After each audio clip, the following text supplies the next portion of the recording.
ذرا اس آیت پر اب نگاہ کو مرتکز کیجئے، انسان کا خسارہ کیا ہے؟ دیکھیے، سب سے پہلے میں آپ کی توجہ دلاؤں گا، ذرا آنکھیں کھول کر قلب حساس کے ساتھ نوع انسانی کا مشاہدہ کیجئے، کیسے کیسے دکھ، کتنی تکلیفیں، کتنی محنت، کتنی مشقت ہے جو ہر انسان کا مقدر۔ قرآن مجید میں ایک مکمل سورت ہے، سورت البلد، اس میں اللہ تعالیٰ نے متعدد قسمیں کھا کر ایک بات کہی، لا اقسم بہذا البلد وانت حل بہذا البلد ووالد وما ولد لقد خلقنا الانسان فی کبد۔ ہم نے انسان کو مشقت ہی میں پیدا کیا، یہ مشقت ہر انسان کا مقدر ہے۔ لوگ گھروں کو چھوڑ کر آئے ہوئے ہیں، کہاں کہاں انسان جاتا ہے، یہ اس دنیا میں محنت اور مشقت۔ ہاں، ایک مغالطہ ہو جاتا ہے کہ شاید یہ محلوں میں رہنے والے جو ہیں انہیں کوئی مشقت نہیں، انہیں کوئی دکھ نہیں، حالانکہ حقیقت یہ نہیں ہے۔ جو جتنا امیر ہے آپ دیکھیں گے اس کی جسمانی مشقت کم ہے، ذہنی کوفت زیادہ ہے۔ ٹرینکولائزرز کی انہیں ضرورت پڑتی ہے، انہیں سیڈیٹیوز چاہیے، خواب آور دوائیں مزدور کو نہیں کبھی ضرورت پڑے گی۔ وہ 8 گھنٹے کی محنت کرنے کے بعد احساس ہوتا ہے کہ وہ صبح ہی کی خبر لے گا۔ اور یہ وہ لوگ ہیں کہ جن کو ہپنوٹکس، خواب آور دوائیاں، سیڈیٹیوز، مسکن ادویات، یہ سارا لیبلیم اور یہ ویلیم اور یہ فلاں اور یہ فلاں، یہ کن کے ہاں جاتے ہیں؟ ذہنی سکون اور اطمینان انسان کو حاصل نہیں۔ کسی کی جسمانی مشقت ہے، کسی کی ذہنی مشقت۔ میں آپ کو یاد دلانا چاہتا ہوں مہاتما گوتم بدھ کا معاملہ۔ 30 برس کی عمر میں کپل وستو کا شہزادہ محل کو چھوڑ کر نکل گیا، جوان بیوی کو سوتا ہوا چھوڑ کر گیا، شیر خوار بچے کو چھوڑ کر گیا، راجدھانی میں رہنے والا محل کا باسی، جسے یہ معلوم ہے کہ باپ کے بعد مجھے یہ سلطنت ملنے والی ہے، کیوں گیا؟ کبھی کبھی آپ نے سوچا؟ اس نے انسان کے غم اور دکھ کا مشاہدہ کیا۔ اس نے دیکھا کوئی اندھا ہے، ٹھوکر کھا کر گر رہا ہے، کوئی والدین کھڑے ہوئے رو رہے ہیں اور ان کی نگاہوں کے سامنے ان کا نہایت محبوب بچہ دم توڑ رہا ہے اور وہ کچھ نہیں کر سکتا۔ اس نے سوچا یہ صدمہ کیوں ہے انسان کا، یہ دکھ اس کا مقدر کیوں ہے؟ اس صدمے سے، اس دکھ سے نجات پانے کی بھی کوئی شکل ہے کہ نہیں؟ انسانوں کی ایک عظیم اکثریت، شاہ ولی اللہ دہلوی رحمۃ اللہ علیہ کے الفاظ ہیں کہ وہ لدو اونٹ اور کولو کا بیل بن کر زندگی بسر کرتی ہے۔ جو 8 گھنٹے تک اینٹیں ڈھو رہا ہو، اس شخص کا تصور کیجیے آپ، وہ واقعی انسان ہے یا حیوان بن گیا ہے؟ اور 8 گھنٹے کی اس محنت کے بعد بھی ہو سکتا ہے کہ 2 وقت کی روٹی اسے پوری نہ ملے۔ اور یہ تو ہو سکتا ہے، نہیں ہوتا ہے کہ اگر بچہ بیمار پڑ گیا ہے تو شاید کوئی برتن بیچے بغیر اس کی دوا کا سامان نہ کر سکے۔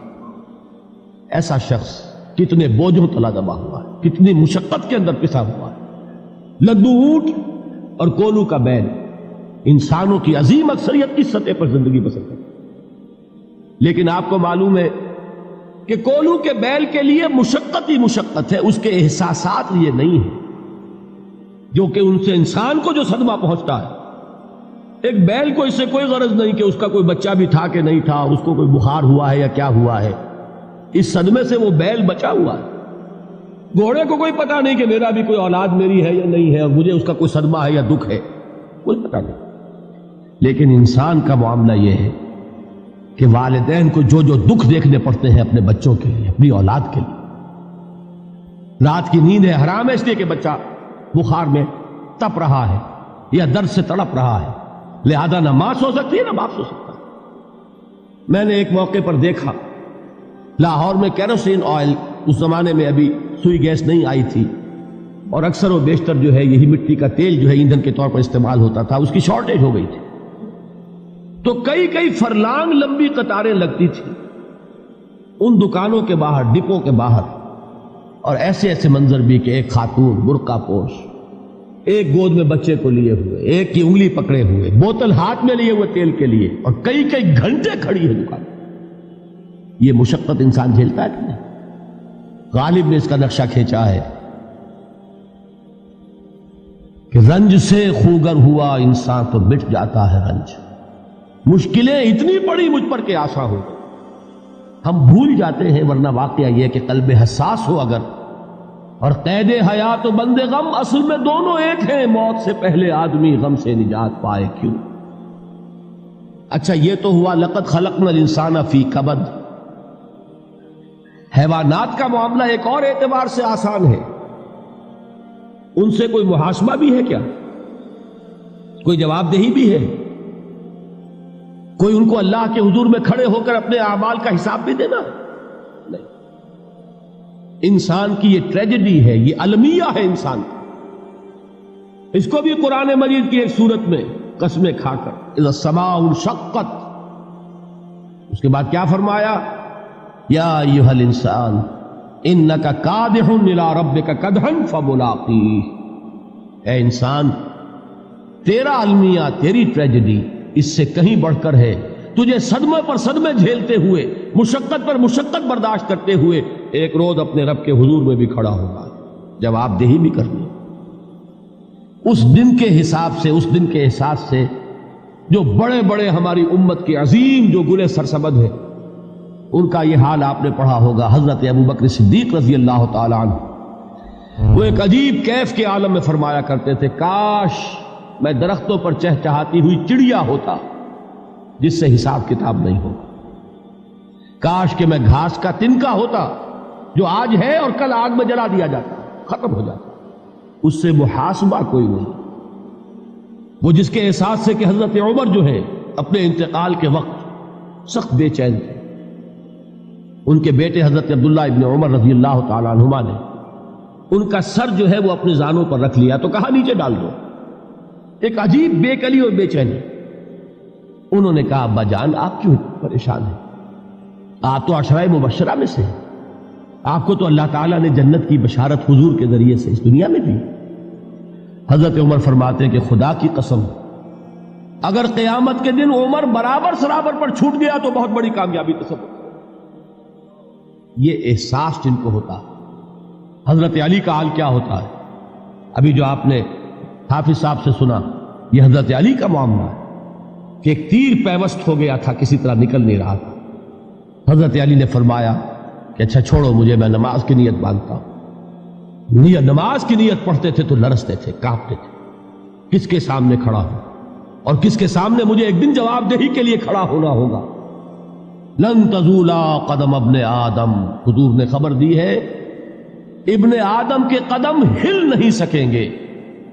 جیسے مجرم کھڑا ہوتا ہے کٹہرے کے اندر، اس کٹہرے میں سے ہل نہیں سکو گے حتی یسأل عن خمس، جب تک کہ 5 چیزوں کا حساب نہ لے لیا جائے.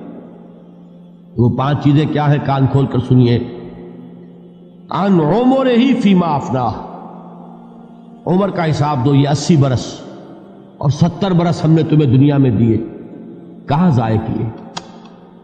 وعن شبابہ فیما ابلاہ، اور خاص طور پر جوانی کا دور، امنگوں کے دن، ولولے ہوتے ہیں، قوت ہوتی ہے، توانائی ہوتی ہے، آدمی چلتے ہوئے زمین پر پاؤں مارتا ہے، قوت جو ہے وہ اپنا اظہار چاہتی ہے.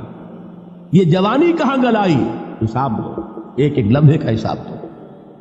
وَعَن مَالِهِ مِنْ أَيْنَ اكْتَسَبَهُ وَفِيمَا أَنْفَقَهُ، ایک ایک پائی کا حساب دو. مال کا کہاں سے کمایا تھا، حلال سے کہ حرام سے، اور کہاں خرچ کیا تھا، گل چھروں میں، عیاشیوں میں، یا نیکی کے کاموں میں، ادائے حقوق اللہ کے دین کے لیے.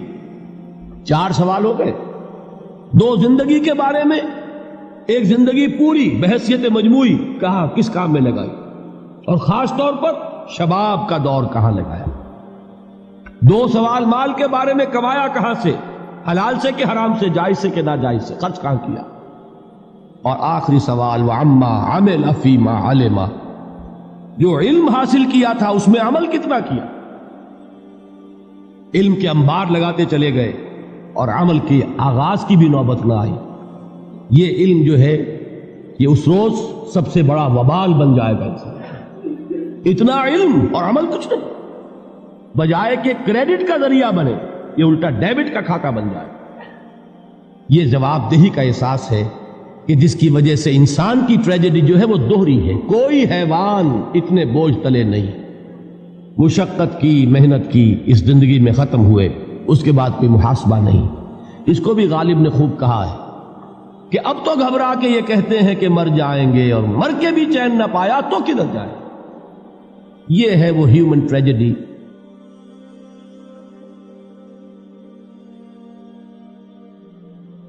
میرا دل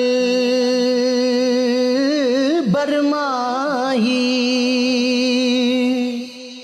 نہیں آیا،